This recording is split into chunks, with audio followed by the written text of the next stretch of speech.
Hello मित्रों, नमस्कार। Hindi professor academy में आप सभी मित्रों का बहुत बहुत स्वागत है। तो हम लोग पढ़े थे अलंकार। तो अलंकार में इसकी पहले 5 क्लासेस हो चुकी है। 1 से लेके 5 तक जो क्लासेस हैं सभी मित्र देख लेंगे। ठीक है, सारे अलंकारों को विधिवत देखा गया है, प्रमुख उदाहरण देखा गया है, पढ़ा गया है।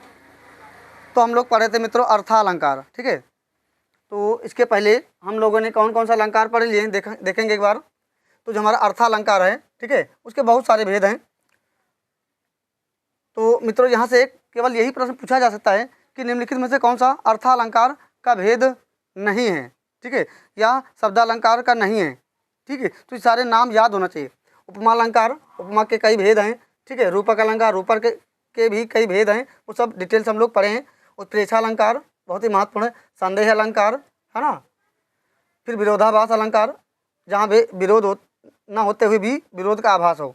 अर्थसंयुक्त अलंकार है ना, हम लोग पढ़े हैं, जहाँ पे बहुत चीज़ों को बढ़ा चढ़ा करके बताया जाता है।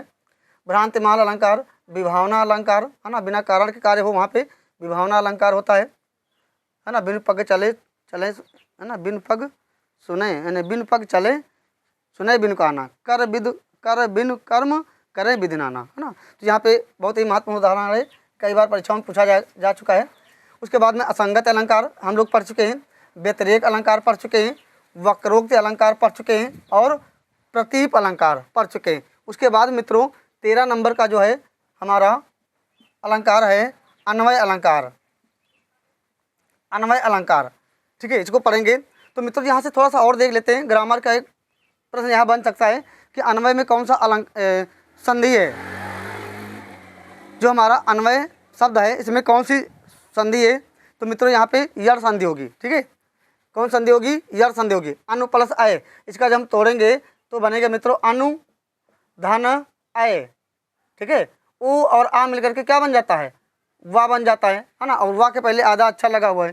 तो इसका एक तरीका है यड़ संधि का पहचानने का कि जहाँ पे या, रा, ला और वाह इन सभी अक्षरों के पहले कोई आधा अक्षर लगा हो तो वहाँ पे यड़ स्वर संधि होती है। तो क्लियर हो गया होगा। अब इसके पहले हम लोग जैसे पढ़े हैं कौन सा अलंकार? वक्रोक्ति अलंकार। ठीक है, सॉरी व्यतिरेक अलंकार है ना। व्यतिरेक, विधन अति धन रेख है ना। तो यहाँ पे भी यड़ स्वर संधि है ना। एक व्याकरण शब्द है वहाँ पर भी यड़ स्वर संधि है। तो इसकी हम परिभाषा देख लेते हैं मित्रों अन्वय अलंकार की, है ना। जिसका संबंध किसी से ना हो वहाँ अन्वय अलंकार होता है ना। उपमेय की समानता में उपमान न मिलने पर उपमेय को ही क्या मान लिया जाता है? उपमान मान लिया जाता है, बना दिया जाता है। ध्यान रखेंगे मित्रों, परीक्षा में देख करके पूछा जा सकता है कि किस अलंकार में उपमेय की समानता में है ना उपमान न मिलने पर उपमेय को ही क्या मान लेता है? उपमान मान लिया जाता है। तो वहाँ कौन सा अलंकार होगा? अन्वय अलंकार होगा। ठीक है, उसके बाद में हम इसके उदाहरण देख लेते हैं कुछ महत्वपूर्ण। राम से राम, सिया से सिया। राम से राम, सिया से सिया। सिया, राम से राम, सिया से सिया। ठीक है, राम से राम, सिया से सिया।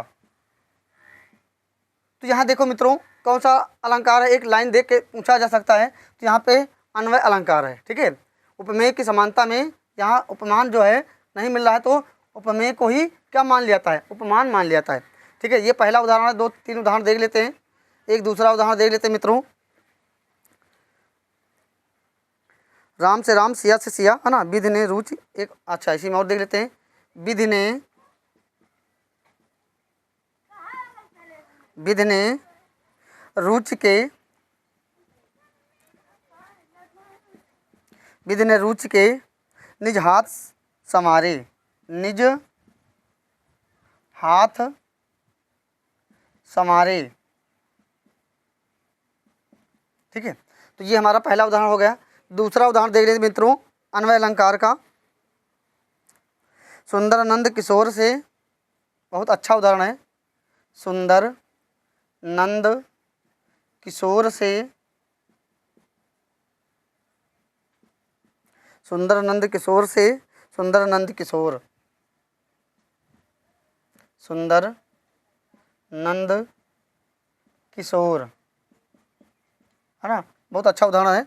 सुंदर नंद किशोर से, है ना, सुंदर नंद किशोर से सुंदर नंद किशोर, है ना, यानी नंद किशोर से जो नंद किशोर हैं वो सुंदर हैं, है ना, नंद किशोर यानी भगवान श्री कृष्ण के बारे में यहाँ बात हो रही है। एक उदाहरण और देख लेते हैं, तीसरा है राम रावण का समर है, राम रावण का समर है, राम रावण का समर है, राम रावण समर सो, राम रावण समर सो, है ना, राम रावण का समर है, राम रावण समर सो, ठीक है। तो यहाँ पे अन्वय अलंकार है मित्रों, ध्यान रखेंगे।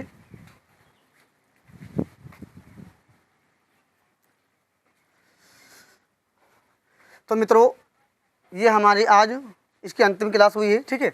तो हम लोग पढ़ रहे थे मित्रों अलंकार। ये अलंकार जो टॉपिक है ये UP TGT, UP PGT, UP GIC assistant professor, है ना, अभी हाल ही में 18 तारीख को असिस्टेंट प्रोफेसर का हुआ है पेपर कल, ठीक है। यूपी टेट आने वाला है, सुपर टेट आने वाला है, इन सभी के लिए ये क्लासेस एकदम रामबाण है, समझ लीजिए, ठीक है। तो जो मित्र चैनल से नहीं जुड़े हैं, जुड़ करके यूपी टेट, है ना, यूपी टीजीटी की तैयारी कर सकते हैं हिंदी विषय की। तो अर्थालंकार हम लोग पढ़े थे, है ना, तो अर्थालंकार के बहुत सारे भेद हैं, सब देख लिए हैं, है ना, इनके सबके उदाहरण देख लिए। तो आज हमारा ये अंतिम अलंकार था अर्थालंकार का अन्वय अलंकार, ठीक है। अन्वय का संधि विच्छेद क्या होता है मित्रों, अन्न धन आए, ठीक है, उ और आ मिल करके वा बन जाता है, ठीक है। तो जहाँ पे या और वा, है ना, या रा ला वा आता है और इनके पहले आधा अक्षर होता है, वहाँ पे यड़ स्वर संधि होती है, ठीक है। इसकी परिभाषा देख लेते हैं अन्वय अलंकार की, जिसका संबंध किसी से ना हो वह अन्वय अलंकार होता है, ठीक है। मित्रों यही छोटी सी लाइन दे करके पूछा जा सकता है कि जिसका संबंध किसी से ना हो वहाँ कौन सा अलंकार होता है, अन्वय, अतिशयोक्ति, है ना, विभावना, असंगति, तमाम उदाहरण दे करके पूछा जा सकता है ऑप्शन दे करके। तो यहाँ पे अन्वय अलंकार होगा। उपमेय की समानता में उपमान ना मिलने पर उपमेय को ही क्या मान लिया जाता है, उपमान मान लिया जाता है, बना दिया जाता है, वहाँ पे कौन सा अलंकार होगा, अन्वय अलंकार होगा, ध्यान रखेंगे। फिर मित्रों इसके उदाहरण देख लेते हैं, है ना, राम से राम, सिया से सिया, ठीक है। तो यहाँ पे कोई उपमान नहीं मिला, ठीक है, तो जो उपमेय है उसी को उपमान मान लिया गया, ठीक है। राम से राम, सिया से सिया, ठीक है। फिर विदिने रुचि के निज हाथ है ना समारे, तो ये दोनों यानी एक ही में उदाहरण है, ध्यान रखेंगे। पूछा जा सकता है कि राम से राम, सिया से सिया, विदिने रुचि के निज हाथ समारे, यहाँ कौन सा अलंकार होगा, तो अन्वय अलंकार होगा। फिर दूसरा है सुंदरानंद किशोर से सुंदरानंद किशोर, बहुत महत्वपूर्ण उदाहरण है अन्वय अलंकार का। फिर तीसरा उदाहरण है राम रावण का समर है, राम रावण समर सो, ठीक है। तो मित्रों आशा करते हैं ये क्लासेस आपको बहुत ही पसंद आ रही होगी। यदि क्लासेस पसंद आ रही हैं तो चैनल को सब्सक्राइब करें और अपने मित्रों में, दोस्तों में शेयर करें। यूपी टेट के लिए बहुत ही रामबाण क्लासेस रहेंगी। ये आज हमारी अंतिम क्लास है अलंकार की। तो अलंकार यहाँ पे समाप्त होता है। इसके बाद कोई अगला टॉपिक हम उठाएंगे व्याकरण का ही। तो बहुत बहुत धन्यवाद सभी मित्रों का। जय हिंद, जय भारत।